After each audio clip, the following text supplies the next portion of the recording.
सरस्वती, तू इथे आहेस होय?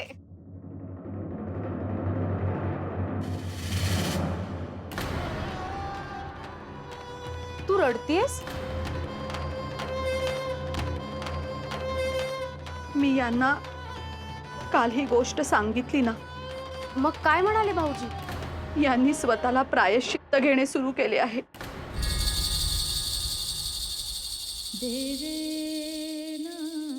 मला वाटलेच भाऊजींना नाही आवडणार.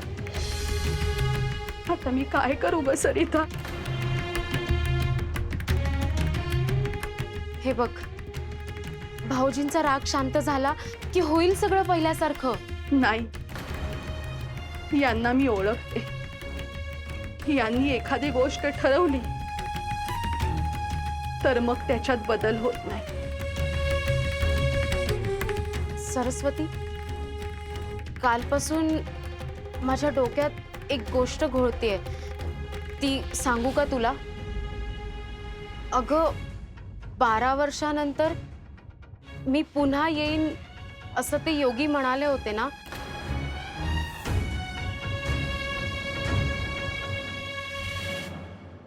12 वर्षांनी मी पुन्हा येईन आणि तुझ्या मुलाला दीक्षा देईन. ते 12 वर्षानंतर परत आले आणि मुलगा कुठे आहे विचारले तर?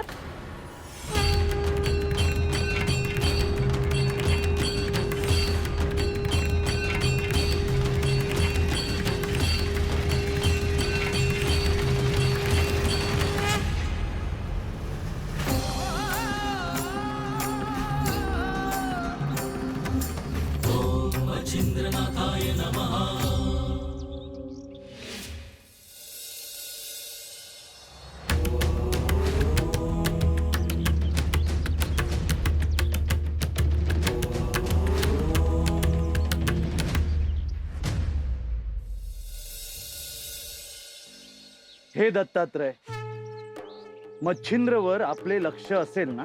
होय. हे दत्तात्रय, मच्छिंद्रला असे वाटते आहे की तो सरस्वती आणि सुराजच्या घरी जाऊन त्या मुलाला भेटेल, परंतु सरस्वतीने ती विभूती गौरक्षेत टाकली आहे. तुम्ही म्हणत आहात ते सत्य आहे. मच्छिंद्रला हे ठाऊक नाही की सरस्वतीने त्या मुलाला जन्म दिलेला नाही. त्या गौरक्षेत एक अग्निकुंड धगधगत आहे याची कुणालाच कल्पना नाही. आपण मच्छिंद्रला त्याचा कोणताही संकेत देऊ नये अशी माझी इच्छा आहे. तुम्ही म्हणतात तसेच होईल. मच्छिंद्र तेथे पोचल्यावरच सत्य काय आहे ते त्याला कळेल.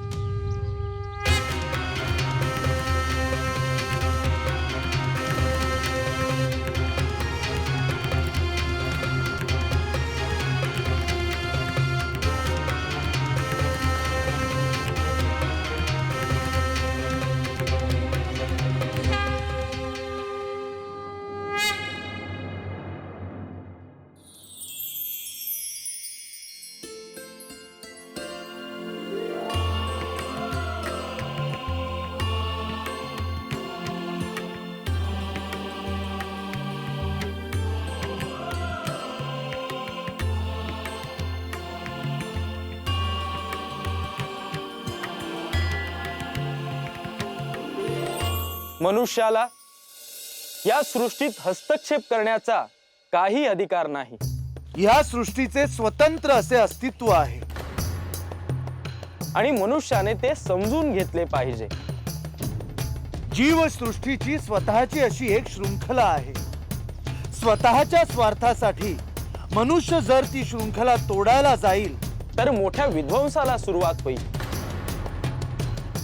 मनुष्याने आपल्या लोभाला आवर घालायला हवा.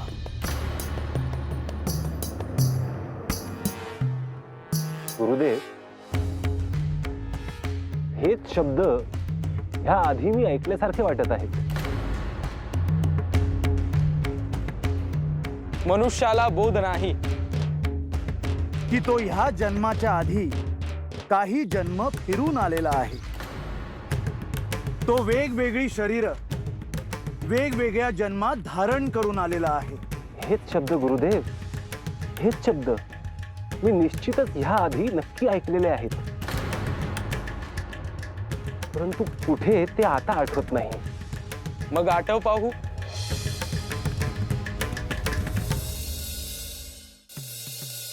मनुष्याला हा बोध नाही की तो ह्या जन्माच्या आधी काही जन्म फिरून आलेला आहे.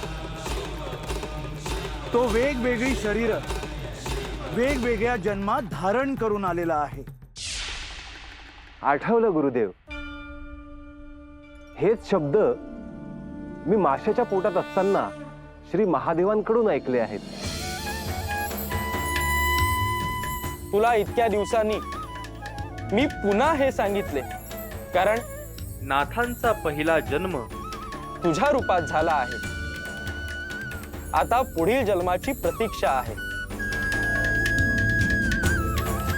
गुरुदेव, जे दुसरे नाथ अवतरतील त्यांना शिष्य म्हणून कोण स्वीकारणार? अर्थात मच्छिंद्र तू.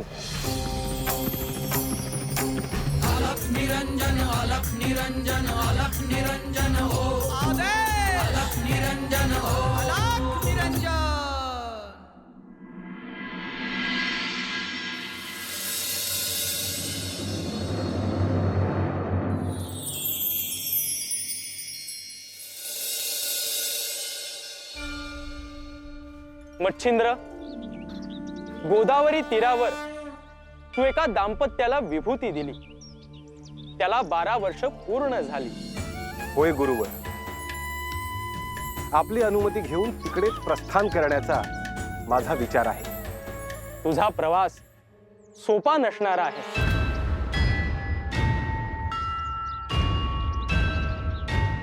तुला जरी त्रिकाल ज्ञान असले तरी काही गोष्टी गुप्त आहेत. भविष्याच्या गर्भात काय वाढून ठेवले आहे त्याचा तुला प्रत्यय येणार आहे. मी सुद्धा त्या मुलाला भेटण्यासाठी उत्सुक आहे गुरुवर. तो कसा दिसत असेल, कसा बोलत असेल, हा विचार मी करत आहे. नाथ परंपरेमध्ये तुझ्यावर जे दायित्व आले आहे ते मोठे आहे.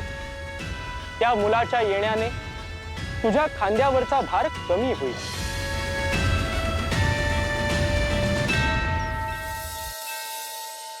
गुरुवर, त्या मुलाची आणि आपली भेट घडवण्यासाठी मी त्याला इकडे घेऊन येईन.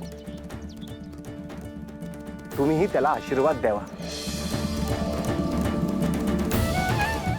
मीही त्याला भेटायला उत्सुक आहे मच्छिंद्र.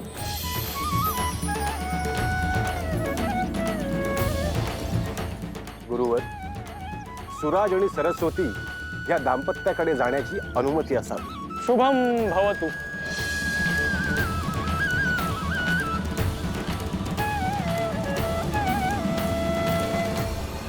तुला अनपेक्षित असे घडणार आहे.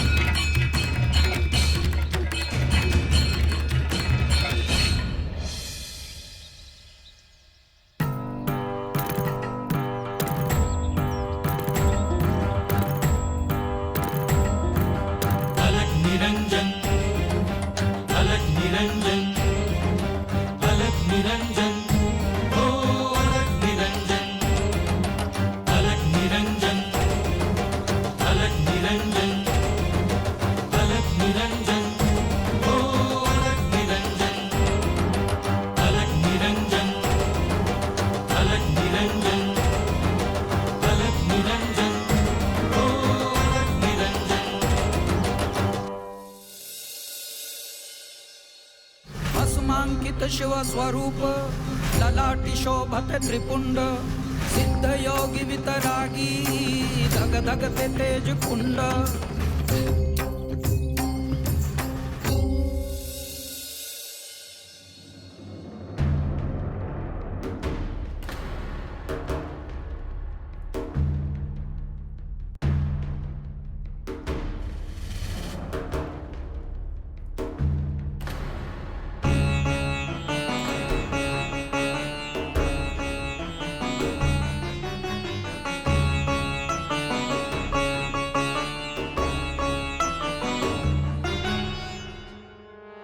अहो, बरेच दिवस झाले एक गोष्ट मनात होती, ती बोलायची होती.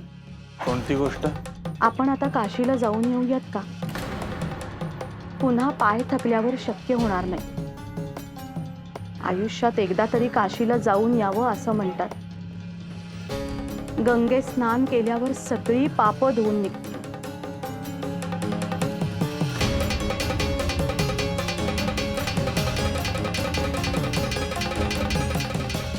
सरस्वती, तुझ्या काहीच ध्यानात नाहीये का? कशाविषयी बोलताय तुम्ही? सुराज, आपली भेट केवळ योगायोग नाही, त्याला काहीतरी निश्चित कारण आहे. ते योगी आपल्याकडे येऊन गेले त्याला 12 वर्ष होतील आता. ही विभूती तू प्राशन कर, तुला दिव्य पुत्ररत्न प्राप्त होईल. अहो, का त्या गोष्टींची आठवण करून देताय तुम्ही?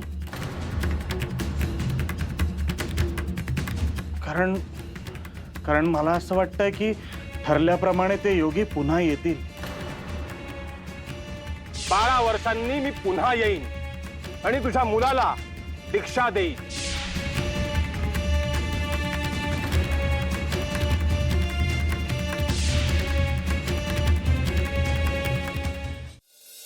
नाही, मला नाही तसं वाटत. हे बघा, आता झालं गेलं सगळं गंगेला मिळालं.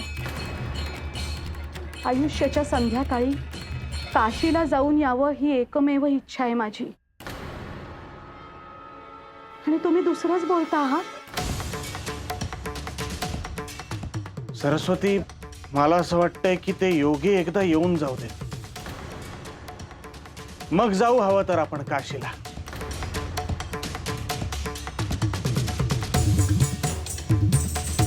अहो, मी जी गोष्ट विसरायचा प्रयत्न करतेय त्याच गोष्टीची तुम्ही का आठवण करून देत आहात?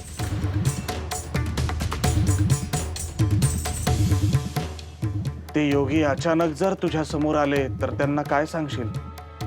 काय उत्तर देशील?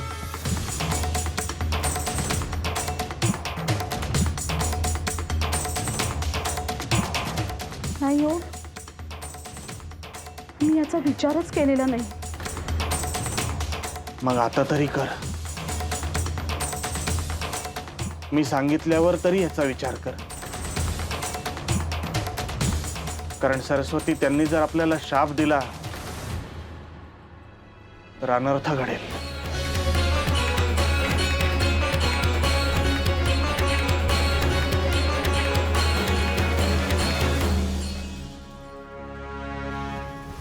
भस्मांकित शिवस्वरूप ललाटी शोभते त्रिपुंड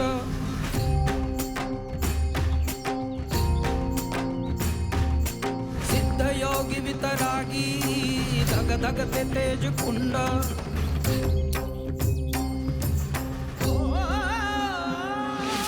अलख निरंजन अलख निरंजन अलख निरंजन हो अलख निरंजन अलख निरंजन अलख निरंजन हो अलख निरंजन अलख निरंजन अलख निरंजन हो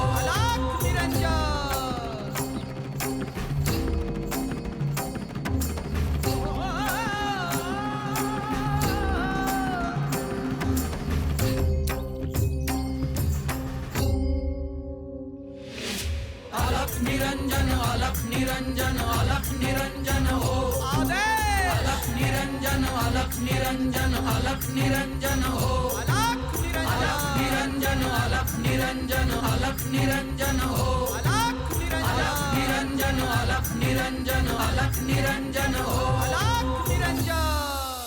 मच्छिंद्र, 12 वर्ष हा खूप मोठा काळ निघून गेला आहे. तू ज्या स्त्रीला विभूती दिली आहेस तिथे तुला आता जायला हवं. त्या विभूतीचे काय झाले हे तुला आता पाहायला हवे. ज्यात चैतन्य सामावले आहे त्या विभूतीने आता काय आकार धारण केला आहे हे तुला पाहायला हवे.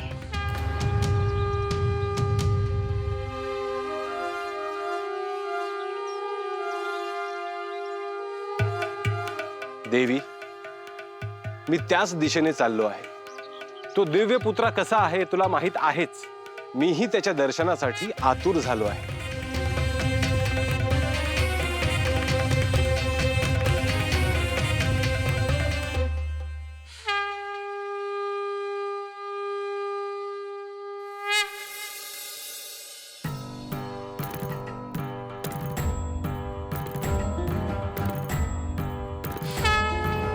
अलग निरंजन, अलग निरंजन, अलग निरंजन, हो अलग निरंजन. साऱ्या विश्वाचा प्रतिपालक तू, दुःखाचा संहारक तू, वेदांचाही कारक तू, शिव हर शंभू. अलग निरंजन, अलग निरंजन, हो अलग निरंजन.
माते, आज पुन्हा 12 वर्षांनी ह्या गावात आलो आहे.